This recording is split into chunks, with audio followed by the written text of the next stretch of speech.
花开花落自有时，缘去缘来总有因。大家好，欢迎收听翠花的秘密。医院误诊，给了我一张癌症晚期的单子，眼泪还没流出来，医生又赶紧抱歉地告诉我，误诊了。真实情况居然是我怀孕了，天大的一个乌龙！我揣着这张误诊单子回家时，并没有多想，随手就把单子放在茶几上进了洗手间。刚准备出来，突然听见婆婆的大笑声，狂笑的那种。天赐，我的儿哦，你终于熬出头了！男人中年三大喜事，升官发财死老婆，这些你一下全都占了。我的心猛地下沉，紧紧地握着双手。刘天赐，他不是这样的人，他不会这样想。可是下一秒，我失望了，他比老太婆还要兴奋。他妈的，我刘天赐终于熬出头了，心里像有几千斤的大石头压得我喘不过来气，又像有几万根细针扎得我胸口剧烈的疼。我不敢相信，这会是那个深爱我的丈夫刘天赐说出来的话。在我心中，他一直是一个温柔的、迁就我的老实男人。结婚快10年，从来没有对我说一句重话，也没有红过一次脸。在公司里，我是董事长，而他只是一个部门经理，可他从来没有要求过我给他升职加薪。尽管公司本就是我父母的，他总说他和我在一起只是因为爱我，跟我的家庭、跟我的财产、地位没有半点关系。我信了，甚至信了快10年。可这一张假的癌症单子，就这么轻易地暴露了他的真心。我默默地看着手机里那份还没有签字的股权转让协议，冷笑一声：“刘天赐，你的好日子真的来了。”吃饭的时候，我故意装的没胃口，刘天赐马上放下碗筷，关心地问我：“怎么了？胃口不好，不舒服了？”我墨迹了一下：“我病了，癌症晚期，没得治了。”我没有错过她和婆婆眼底一闪而过的窃喜。刘天赐赶紧抱住我：“没事，没事，有病我们就治，现在医学这么发达，肯定治得好。”我点了点头：“是的，我也想过，所以我已经找人联系好了。有一种新药，也许可以缓解我的病情，但是得10万1颗，5天吃1颗。”刘天赐呆住了。婆婆沉香梅沉了脸：“王柳，不是妈小气，不想给你治病啊，但是这10万1颗也太贵了，1个月就要60万，你这要是吃1年，那我们家不得破产。”我可怜兮兮地看着她：“妈，1年不够，这得长期吃，一辈子。”她差点摔倒在地上：“什么？一辈子？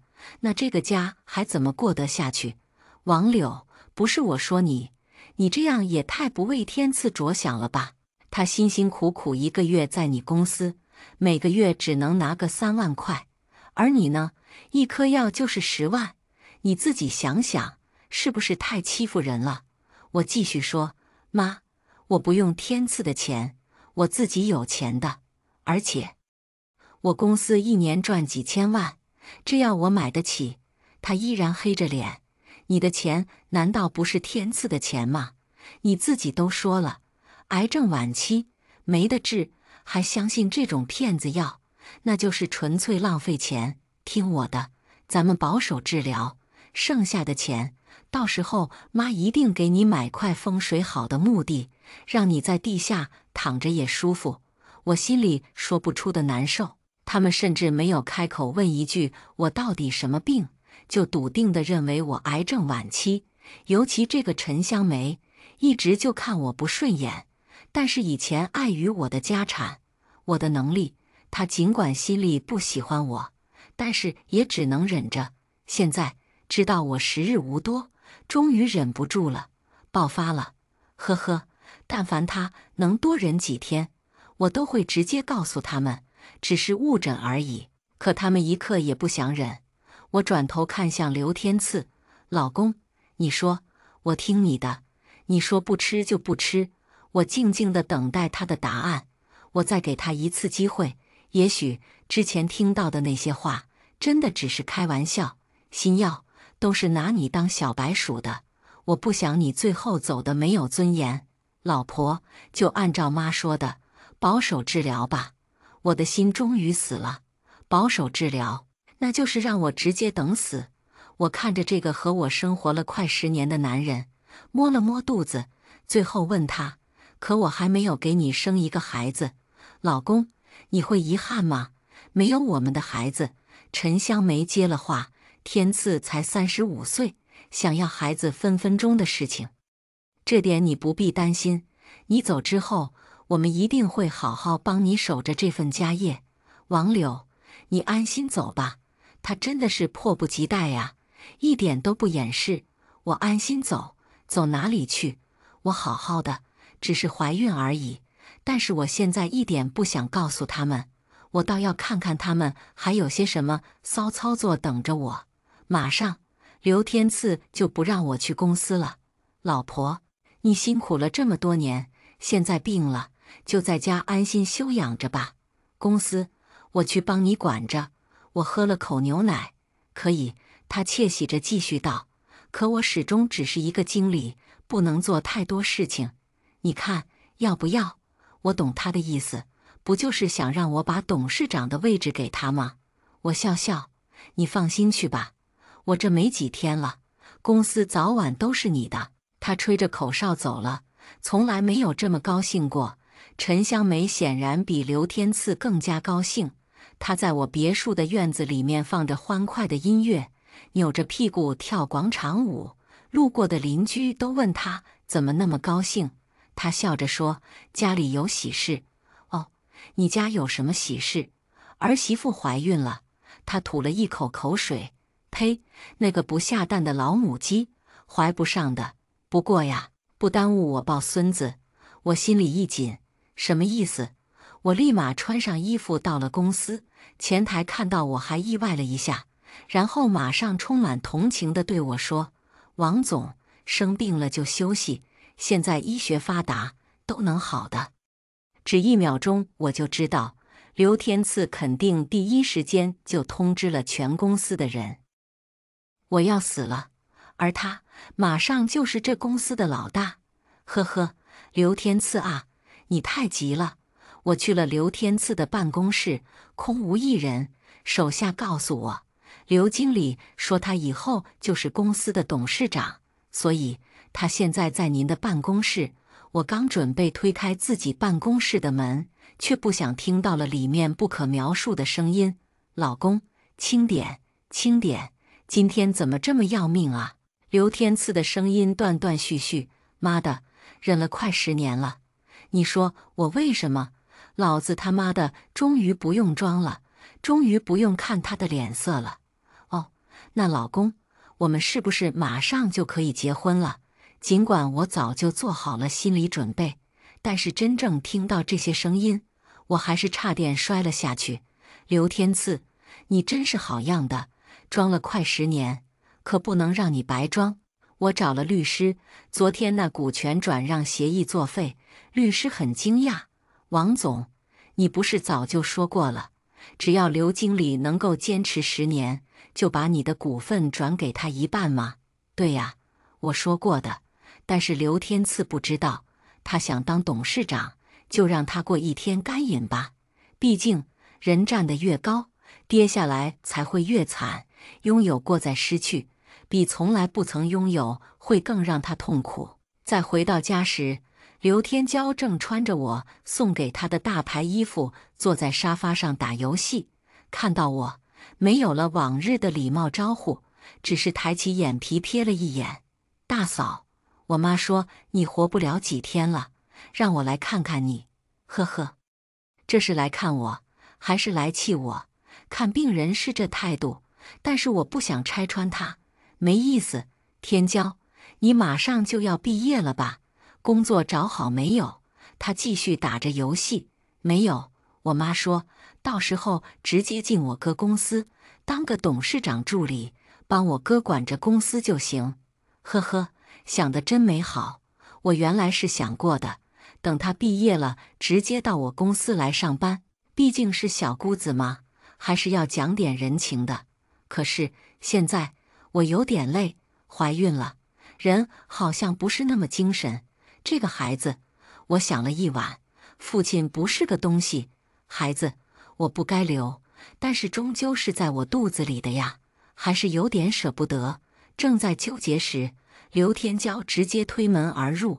这要是在以前，给他800个胆子他也不敢。大嫂，你那些金银珠宝都让我帮你好好收着吧。我妈说了，趁你还清醒，都清点一下，免得等你哪天意识不清，有些东西在保险柜里，我们也打不开。这是惦记上我的首饰了。见我不说话，刘天骄满是厌恶地瞪了我一眼，直接走到保险柜前。密码是多少？现在赶紧告诉我。我不说，我就看着他蹲在地上干等。他蹲累了，你快点告诉我呀，别等下真的突然死了，我们得多麻烦。死了还不让人省心，一口一个死，一口一个死，真的听得很刺耳。我笑着朝他招手，天骄，你到我面前来。他还以为我要给他说密码，兴冲冲地蹲到我面前。这个角度刚刚好。我扬起手就给了他一个大巴掌，直接把他扇倒在地。他捂着脸，马上大声地哭喊：王柳，你打我做什么？哼！陈香梅听到他的哭声，一下就跟了上来，气势汹汹地指着我：王柳，你凭什么打我女儿？我霎时间眼泪流得比刘天骄还多。妈！天骄口口声声就是我要死了，要死了。他对一个癌症病人一直这么说，谁能受得了？老太婆叉着腰，我以为什么大事儿呢？你本来就要死了。他说就让他说，你是病死的，又不是他说死的。还有，赶紧把你的密码告诉我们，以防万一。呵呵，都想知道我的密码。没事，告诉他们就是。反正保险柜已经空空如也，就让他们高兴几个小时吧。他们得到我的密码，兴高采烈。刘天骄也忘记了脸上的痛，转身就要去开门。我拉住了他：天骄，等我死了再开吧，我难受。刘天骄不爽，但是陈香梅却拉走了他。急什么？我问过医生，他这癌症晚期最多还能活1个月，早晚都是我们的。对啊，急什么呢？我还要慢慢收拾你们呢。刘天骄羡慕地环视了我的卧室一眼，那贪婪盖都盖不住。刘天骄刚走，刘天赐又迫不及待地来恶心我了。真是亲生的兄妹都不是东西，因为他不是一个人回来的，他还带了他的小三李倩。他办公室里的那个助理李倩见到我丝毫没有该有的礼节，连王总也不叫了。他热情地拉着陈香梅的胳膊：阿姨，我早就想来看你了，只是刘总说不方便，所以我才一直没来。你看，我给你带了礼物。李倩拿出一副大金镯子，陈香梅马上合不拢嘴：哎呀，来就来嘛，还带什么礼物？以后都是一家人。看吧，陈香梅是知道李倩存在的，真是可笑。几万块的金镯子而已，她是一点不记得我从前给她买的那些几十万甚至上百万的珠宝了。我冷冷地看着刘天赐：老公，下班时间怎么把助理也带回家了？这多不好，人家只是打工而已，赶紧让他回去吧。李倩的脸色变了变。我说他打工而已，王总，我现在是刘总的私人助理，所以他的一切都是我负责，我必须跟他同吃同住。我笑了。哦，那你还要跟他同睡吗？李倩没有一点不好意思，倒是刘天赐，他还要装一下。老婆，你说这些做什么？他只是我的助理。陈香梅在一旁帮李倩撑腰。王柳，不是妈说你都快死了，可是我儿子正值壮年，他也有生理需求的呀，你不要这么不近人情。呵呵，不近人情，真是够了。就这一天，我已经看清楚了这一家人的真面目，他们没有一个人值得我留下，没有哪一点值得我手下留情。我冷冷地扫了对面几个人，猛地拿起桌子上的烟灰缸，直接砸在刘天赐的脑袋上。你们全部人都给我滚！他们谁都没有想到我会发这么大的脾气。刘天赐的头被我砸了一个窟窿，鲜血不断地往外冒。陈香梅急忙上去帮他捂住伤口，一边捂一边骂我：“王柳，你真是要死了！你自己得了癌症，朝我儿子发什么脾气？又不是我儿子要你生病的。”我懒得理他。你们有一个是一个，赶紧都给我滚！不要出现在我面前！刘天骄首先不服气，凭什么？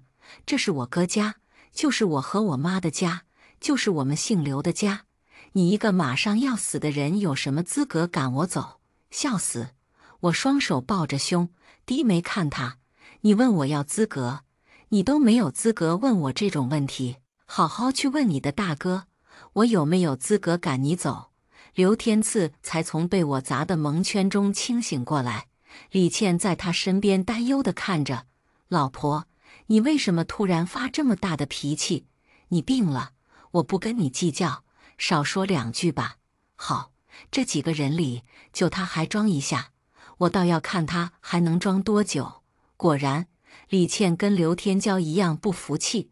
王柳，你就是个泼妇，都快死了，还这么凶，怪不得天赐哥每天都不想回家。而且你们结婚这么多年了，他也不让你怀一个孩子，你还不清楚吗？就是因为讨厌你，所以不让你生孩子。呵呵，我要笑死了。还天赐哥，刘天赐跟你说的，他不让我怀孩子。李倩得意得很，就是他跟我说的。他说你就是个母老虎，泼妇，他才不会让你怀孩子，拉低了他孩子的素质，真是极品的小三。我缓缓走向他，一个巴掌甩得他睁不开眼。你是个什么东西，居然敢到我家里来对我指指点点，还敢叫我的全名？一个给我打工的居然能这么嚣张，谁给你的勇气？李倩气死了呀，她以为我要死了。这里的一切都是刘天赐的，当然也就是他的了。他这么迫不及待的就要来宣示主权，简直太蠢。他跺着脚，天赐哥，你要帮我做主啊！我肚子里面可还有你的儿子哦，我的心还是不免一阵刺痛。刘天赐真他妈的不是一个东西，要不是那张假的癌症单子，我什么时候才能看清楚他这个狼心狗肺的人啊？陈香梅欣喜若狂，她眼睛直勾勾地看着李倩的肚子。真的，姑娘，你真的怀孕了，我真的要抱孙子，当奶奶了。李倩骄傲地摸着她那并不明显的肚子。是啊，怀了1个多月，刚检查出来，所以天赐哥才让我回来。他说好照顾我，我一阵恶心，为我肚子里这个孩子恶心，也让我更加坚定了拿掉这个孩子的想法。陈香梅连忙把李倩扶到沙发上坐下。你安心的住在这里，这个家是我儿子的，你怀了他的孩子，那也就是你的，安心住着便是，没有人敢赶你走。他说完还随手招呼李妈，把楼上的主卧收拾一下，床单被套换新的，把王柳的东西都搬到储藏室去。李妈不动，她站在我身边，那是太太的卧室，凭什么要她搬出来？对了，李妈是从小看着我长大的，她怎么可能听陈香梅的话？陈香梅气死了，她都快死了，还占着那么好的房间，那就是占着茅坑不拉屎。跟我儿子结婚这么多年，一个蛋也下不出来，留着也没用。好在老天有眼，她终于快死了。李妈是唯一一个知道我误诊的，她气得要死。太太，要不要我动手？我示意她少安勿躁，不用急，一个一个的慢慢收拾。我问刘天赐，这孩子真是你的？他被我打破了头，也不装了。王柳，这也不能怪我，男人哪个不想三妻四妾？谁能守着一个女人一辈子？何况还是你这么寡淡无趣的女人。我笑了，我寡淡无趣，李倩倒是有趣，太有趣了。我示意李妈给我拿来手机，缓缓点开一个视频。刘天赐，来看看你这个有趣的小三到底是怎么个有趣法。视频不用看都知道是什么，因为声音太清楚了，全是不可描述那种。女主角只有一个，而男主角却每个都不同。李倩慌张地要过来抢我的手机。王柳，你干什么？你乱放些什么东西？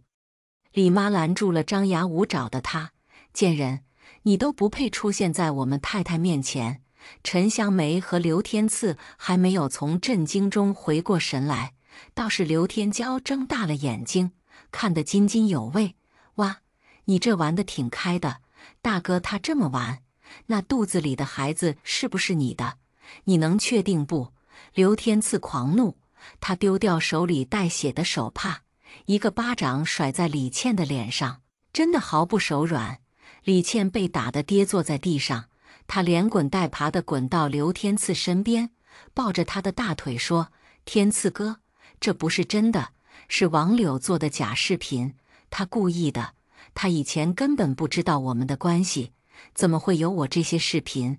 刘天赐那个傻逼好像相信了他，回头看我：“王柳，你为了挽回我还真是煞费苦心啊！居然能想出这么下三滥的招数，神经病！为了他们两个垃圾，我犯得着那么大费周折吗？”我甩给刘天赐一个网址，自己慢慢去欣赏吧。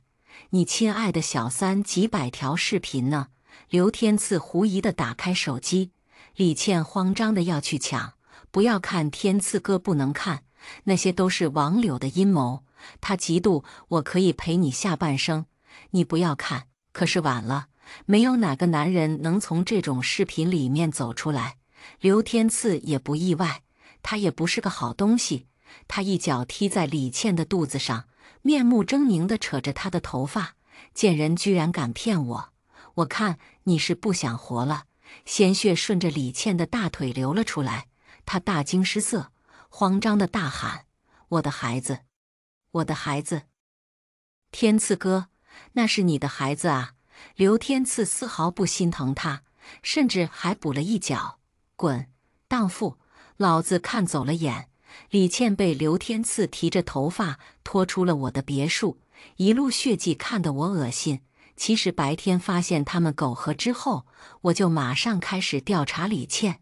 该说不说，这些视频都是他1年前拍的。自从认识刘天赐之后，他自认为攀上一棵大树，倒是老实的做起了他的小三。这个孩子也许还真就是刘天赐的，我真想大笑。因为刘天赐他就不配当爸爸，短短几天他会失去2个亲生孩子。陈香梅的孙子梦破灭，他把怒火喷到我的身上，都是你这个死东西，自己怀不上还不知道让位，要是在古代你早就被休了，还能让你留到现在。不过好在老天有眼，你快死了，哈哈哈！你死了后，我儿子继承了你的家产，你的公司升官发财，死老婆，今后还不是想娶谁就娶谁，想生几个就生几个。刘天骄跟着附和：“对，到时候想给我哥生孩子的人，得从上海排到美国。”呸，他还真敢想！刘天赐把李倩拖走后回来，满腔怒火没地方发，最后他把矛头指向了我：“王柳，你高兴吗？看到我被人戴绿帽，高兴吗？”我当然高兴啊，我甚至笑出了声。刘天赐皱眉：“你都快死了，还笑得出来？怎么笑不出来呢？”刘天赐，你给我戴绿帽子，李倩又给你戴绿帽，多公平，是不是？刘天赐气的话都说不出。王柳，算了，我不跟你计较，反正你也快死了。这样，你现在立个遗嘱，把你的公司股权全部给我，把你的所有财产都留给我。你放心，在你这最后1个月，我一定好好对待你。你死后，我保证给你风光大葬，给你找块风水宝地，每年清明给你烧几个男人，让你在阴间也绝对不寂寞。看看这人的真面目，真是让人恶心。刘天赐啊，这10年你装得挺辛苦吧？他点了一支烟，倒是很坦诚，确实有点，不过现在也都不算什么了，一切都值了。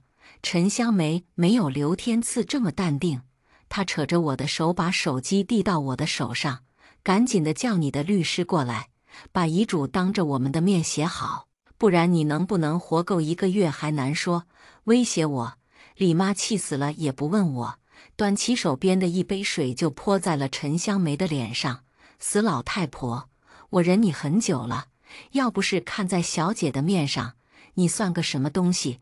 真好，她叫我小姐而不是太太，突然就很爽。陈香梅被泼一脸水，那怎么受得了你？你一个佣人有什么资格说我？王柳都快死了，老子马上开除你，信不信？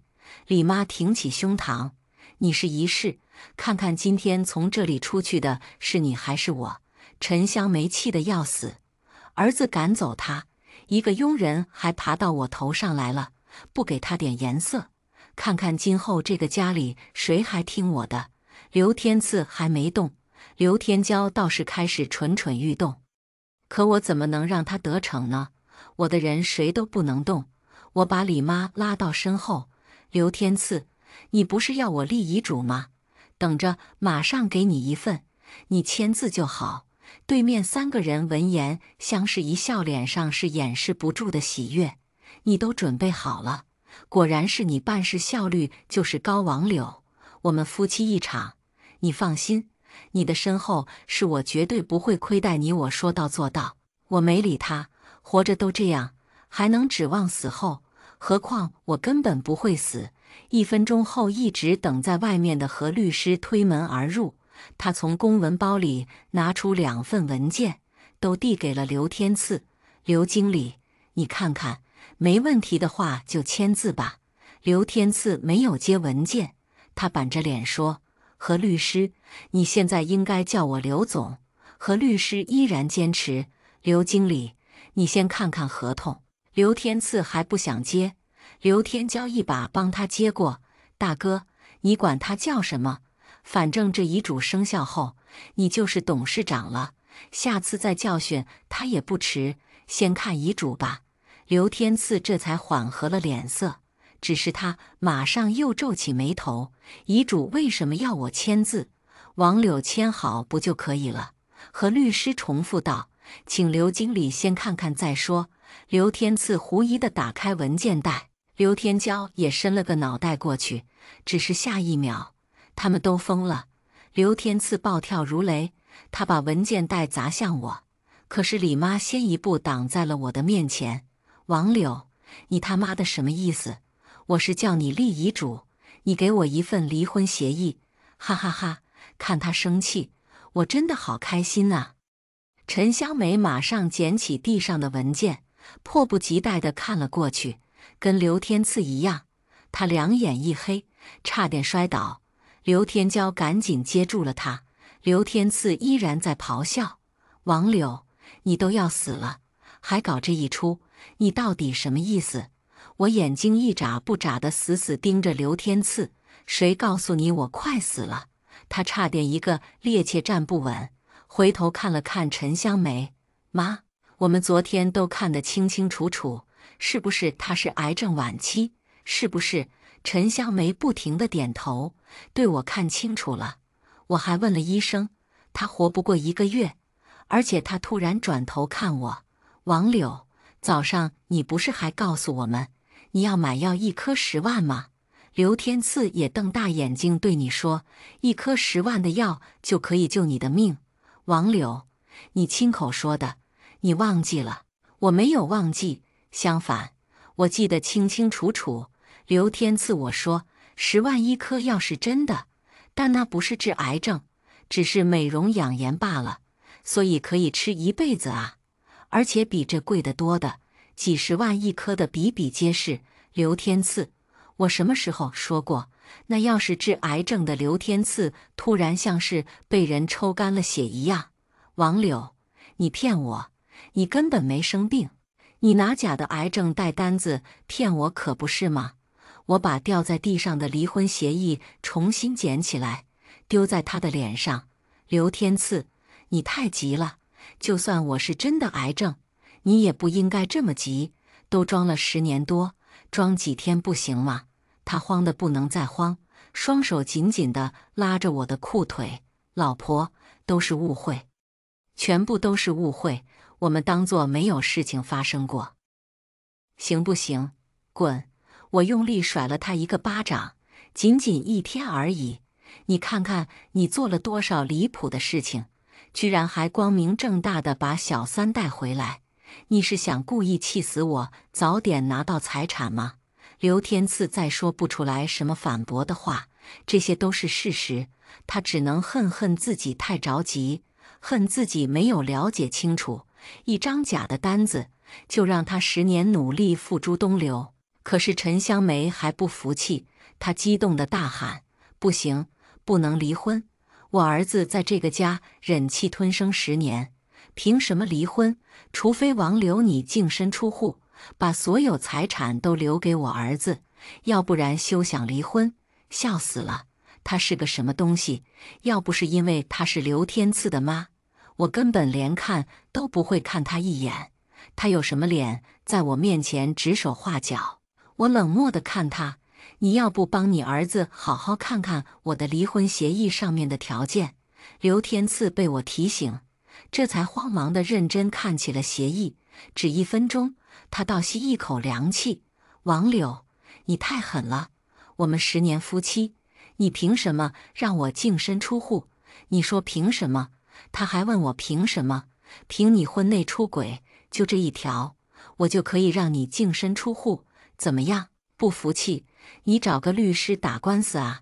咱们法庭见他当然不服气，但是他也不得不承认，他确实有过错在先。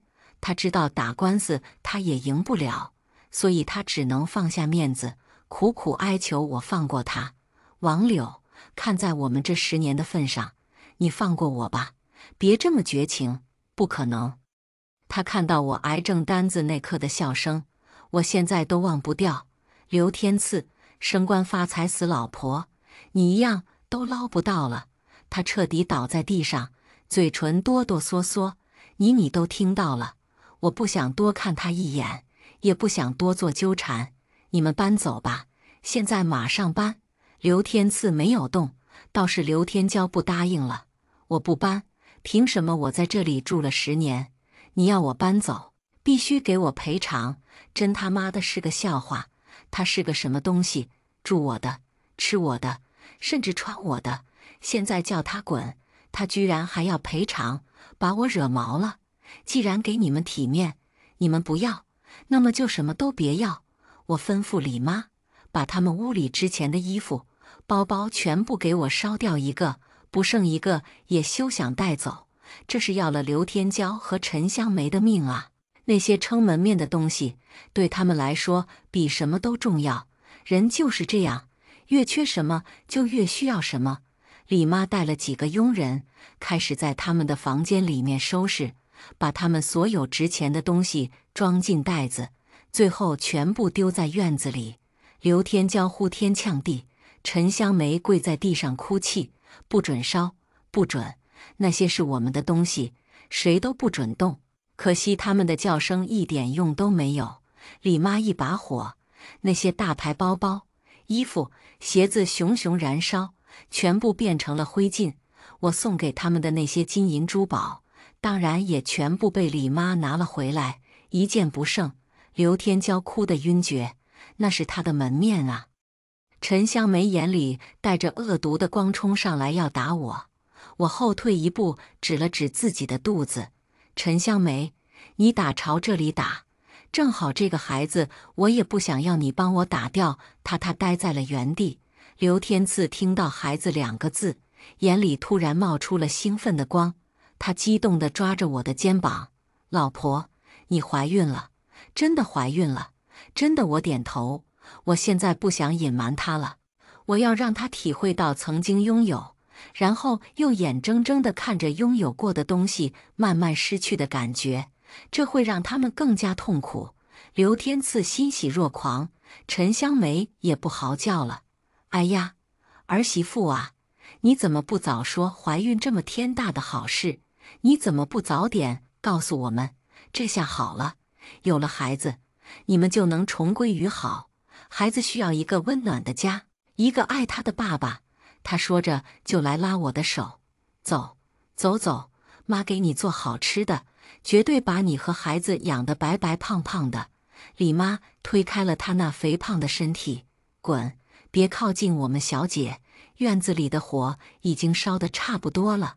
我打了个电话，刘天赐跟我去医院检查一下吧，看看孩子健康不健康。他兴奋地点头，好好，马上去，马上去。一路上我都能感受到刘天赐的激动，他的腿一直在抖。他把这个孩子当作他最后的筹码，他以为我有了孩子，一定会因为孩子而原谅他，可惜他又错了。正如这10年我没有怀过孩子，他也一直以为是我不行，我不能怀。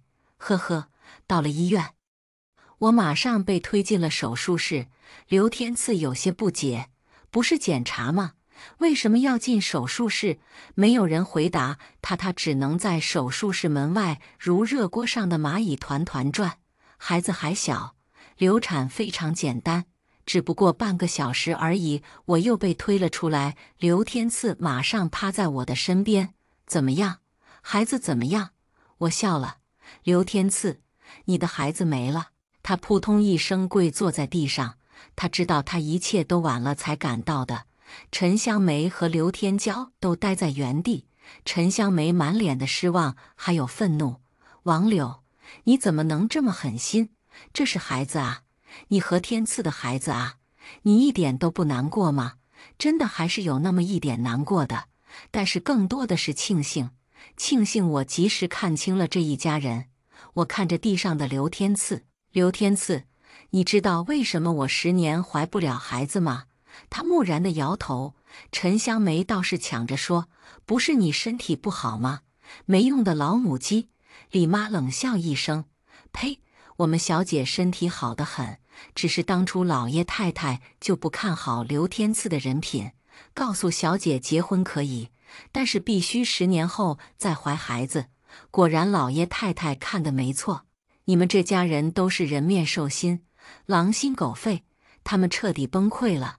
可我还有让他们更加崩溃的消息。刘天赐，本来还有几天就是10年，我已经准备好了股权转让协议，我一半的股权啊。刘天赐，你活该过不了好日子。刘天赐爬到我的病床前，跪在我的面前，老婆，我错了，我真的错了，你就原谅我这一次吧。这10年我只犯了这一次错，你给我一个机会，我会用一生来回报你。我冷笑，他用力地扇自己巴掌，一下又一下，脸肿得老高。可惜我一点都不心疼，就这一次彻底让我看清了他该下地狱。李妈把我推走了，我听到身后陈香梅的哀嚎声，刘天骄的哭声，以及刘天赐痛苦的忏悔声，一切都与我无关了。一张假单子让我看清了一家人的真面目，没有让我再蹉跎几十年，也算值了1天时间。刘天赐已经不再是我的老公，也不再是公司的经理，他升官发财死老婆的愿望终究还是没能实现。不过摆脱渣男一家的我会带着公司更加辉煌。下面我们来听第2个故事。我和老伴退休后回村里养老，不到1年的时间就忍不住逃离村庄了。我今年62岁了，我的老伴也69岁了。说实话，活到这个岁数了，很多事情都看得比较开了，但唯独回到老家以后，我们都不开心了。这件事情还得从我们回村的经历说起。几年前，我到了退休年龄了，我儿子就让我找个时间到社保局里去办理退休手续，辛苦了大半生，终于熬到了退休的年纪，我的心里挺欢喜的。那天天气大好，我就在儿媳的陪伴下到了社保局里去。到了那里才8点半，暂时没有多少人。我在儿媳的带领下，很快就办好了手续，回到家里了，感觉心里轻松了不少。我是高中学历，在那个年代，这个学历也算蛮好的，所以当初是比较幸运，到一间中学里当老师，风风雨雨几十载，如今桃李满天下，我的学生们也在各行各业发光发亮，这是一件成就感很强的事情。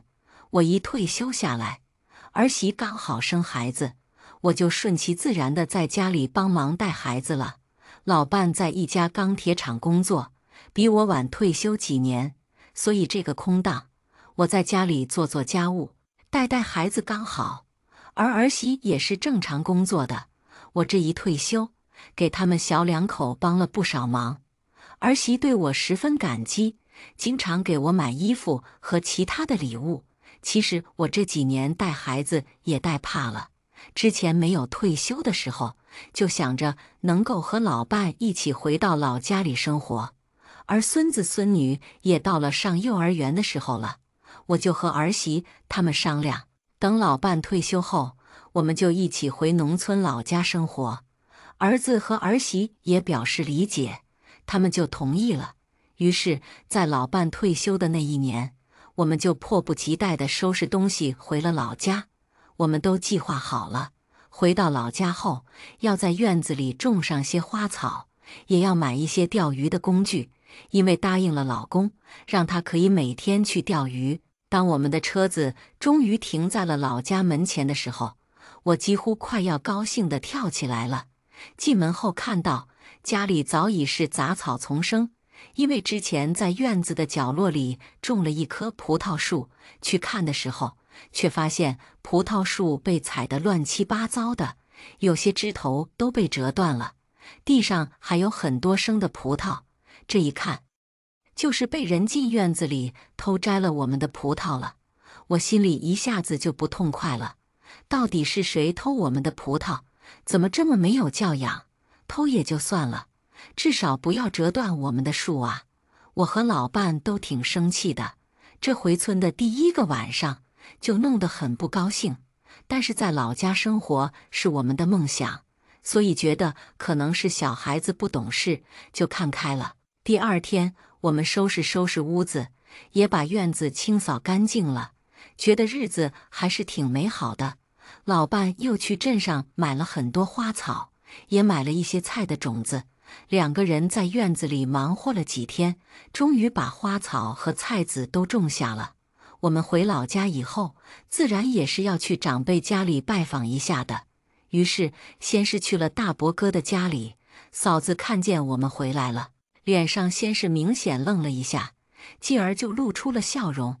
她过来招呼我们坐下，笑着说：“你们回来了也不说一声，不然我提前给你们打扫好屋子，你们就不用那么劳累了。”我说：“嫂子客气了，也没有多少卫生要搞。再说了，我们两个人现在都闲着了，自己忙活一些才有事情可做呀。”他就去厨房里拿了一些瓜子和花生出来。我环顾了一下他们的客厅，发现他们客厅餐桌上的一个大火锅盆子，很像我们家丢失了的那个。这个火锅盆是我买的，电磁炉配套的锅都太小了，我们一家人吃实在太小了，每次放满了菜，很快就吃完了。于是我就去买了一个更大一点的回来，到时候过年了，一家人围着一起吃顿火锅，多舒服自在呀！可是去年年底回来，火锅盆就不见了，我们还把菜都准备好了，硬是找不到了，最后只能用回原来的小的那个小锅。这不，居然在嫂子他们家看见了。我也知道不能随便冤枉他们，有可能是他们自己买的呢。于是我上前去仔仔细细地看了一眼，确实是我们家的那个，因为我清楚地记得，儿媳有一次拿出来想要清洗的时候，不小心手滑了掉了下来，手柄那里的塑料裂开了一点，我们当时就用透明胶粘上了。而嫂子家的这个也是用透明胶粘在了手柄处，再加上我们一家人不在老家生活，为了各种事情方便，我们都是把家里的钥匙给了他们留一把的，为的就是方便他们有事情都时候进去。但既然他们拿了，我也不好意思再开口拿回去了，于是就没有和他提这件事情。但回到家里，我心里难免有点不开心了。虽然这个锅确实不怎么值钱，才100多块钱，但我就是觉得他们没有问过，我们就擅自拿我们家里的东西来用，确实有过分了。和老伴唠叨了几句，老伴劝我不要太计较了，这件事情就这样过去了。虽然上面那2件事情都是生活当中很小的事情，但后来确实也发生了很多让我更生气的事情。我们回了老家以后，因为那个大垃圾桶不在我们家门前，而是在家出去又要走过对面的马路一段时间，实在是太远了，我就觉得非常不方便。于是趁着赶集的时候，我就买了一个稍微大点的垃圾桶，放在家门口的马路边。可是我没有想到，才刚用了几天，那个垃圾桶就不见了。等我和老伴上街去赶集的时候，就看到那个垃圾桶在我们旁边的邻居家门口了。这也太过分了吧！我真的气不过了。某一天上午，就去到邻居家里玩。王大婶看到我来了，她端了一张椅子在门口，我也不卖关子了，就说好久没见了，这个垃圾桶新买的吗？她的脸色一下子就变了，极其不自然，很明显是心虚了。因为我前几天经过她家门前的时候还没有的，可是我才买回来不到1个星期，这个垃圾桶就到了她家门口了。她支支吾吾地说：“什么呀？这是我阿光买的，她老公。”我实在不敢相信，她居然不敢承认。我说：“可是我前几天看见你家门口还没有的呀。”她又慌了，说：“她昨天买回来的。”这时，她的一个大点的孙女在里面说：“奶奶，那是弟弟在前面那家门口拿回来的，你不记得了吗？”这时，她的脸一下子就红了，最后不情不愿地说：“是你的话，那你就拿回去，我们家才不稀罕呢。”我真是哭笑不得，看着这个已经被搞得脏兮兮的垃圾桶，我欲哭无泪，带回家去洗洗刷刷，才把它弄干净了。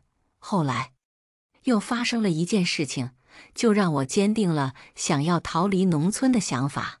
我们自从回了老家以后，不是时不时的有人来我们家里玩吗？3个女人一台戏，她们每次来我就得泡茶陪着她们唠嗑，整天不是东家长西家短的，不然就是炫耀自己的儿子女儿在哪里工作上班，每个月多少钱，还很孝顺，经常给买东西。他们这样一来，就浪费了我大量的时间，搞得我没有精力去看书，摆弄我的花花草草了。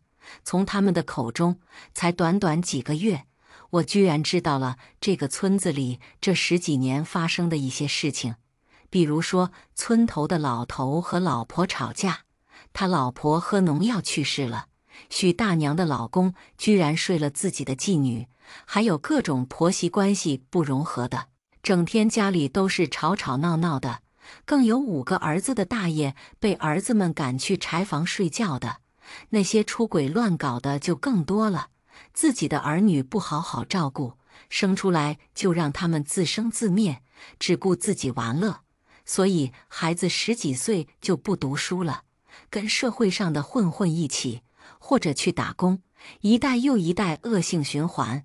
大部分人都是很嫌贫爱富的，如果一个家庭里有人当官的，那么所有人都会去巴结。我们家虽然没有当官的，但大家的工作都是比较有社会地位的，所以大家对我们还算尊重。我以为我们不掺和别人家的事情，那么这种事端就不会到我家里来。结果我真的高估他们了。有一天，我正在和老伴在屋里吃早餐，我儿子突然就打电话来，我一接起电话，他就气势汹汹的：你是不是说娜娜我儿媳矫情、挑食，说她很懒，在村里到处讲她的坏话，天地良心，我什么时候讲过她的坏话呀？我说没有啊，我没有说过呀，怎么回事啊？儿子说隔壁幺妹打电话给娜娜聊天，她说的。我说怎么会这样？我回村这么久了，都没有和她说过话，她怎么会这样讲啊？儿子又说你不要说她什么不好，不然别人以为我娶了一个人品很坏的女人。还有，她很介意你说她这些，昨晚和我闹别扭，她委屈的哭了。你们住在一起几年了都没有红过脸，这才回村几个月就到处讲坏话，这下有了裂痕了，以后都很难心无芥蒂相处了。我说，哎，这弄的什么事啊？我知道了，我改天去问问怎么回事。挂了电话，我和老伴说起这件事情来，我就记得之前幺妹的婆婆来我们家里玩，说了一些家里的琐碎事情，我好像就随口提了一句，我儿媳不爱吃我们这里的咸蛋，每次煮了她都不吃的。真的就只有这一句话是关于讲她的，怎么传到了幺妹那里，就变成了我说儿媳很懒，说她矫情又挑剔。而且我说的那句话没有贬低她的意思，只是她吃不惯我们这里的咸蛋，也没有特别的意思。换作是我儿子不吃什么菜，我也只是觉得他吃不惯，这是他的个人口味。真的没有想到，就这样一句没有任何褒贬意思的一句话，却被他们婆媳两个添油加醋，还传到了我儿媳耳朵里。我以前苦苦用心经营的婆媳关系，就这样被打破了。这一次，我算是见识到了农村的是非多，人言可畏。经过这一件事情以后，我很明显地感觉到，每次和孙女孙子视频的时候，儿媳都没有了往日的高兴，也不再亲切地喊我一声妈妈了，她的态度也变了，不像以前那样对我有好脸色了。这巨大的落差确实让我心里难受。我更害怕的是，到时候都不给我看孙子孙女了。挂了视频电话后，我和老伴商量，咱们还是回到城里生活吧，至少没有那么多是非。老伴听了我说这段时间发生的一些事情，也点头答应了。后来就在那年的5月份，我们就收拾行李回到城里了。为了避免和儿媳有正面冲突，我们暂时不和他们住在一起，而是住在他们不远的另外一套房子里。每天我们就过去帮忙接送孩子，做饭，打扫卫生。等他们下班后，我们又回到自己的家里，我一样可以看书，弄我阳台的花草。这种不远不近的距离确实很好，无聊时候就到公园里跳跳舞，也偶尔到博物馆、图书馆去逛逛，还挺惬意的，远离了农村的是是非非。我的情绪都稳定了很多，我觉得逃离农村真的做对了。今天的故事到这里就结束了，过去终将会过去，但故事已然成故事。您的点赞和订阅就是我更新的动力，期待您给出任何建议。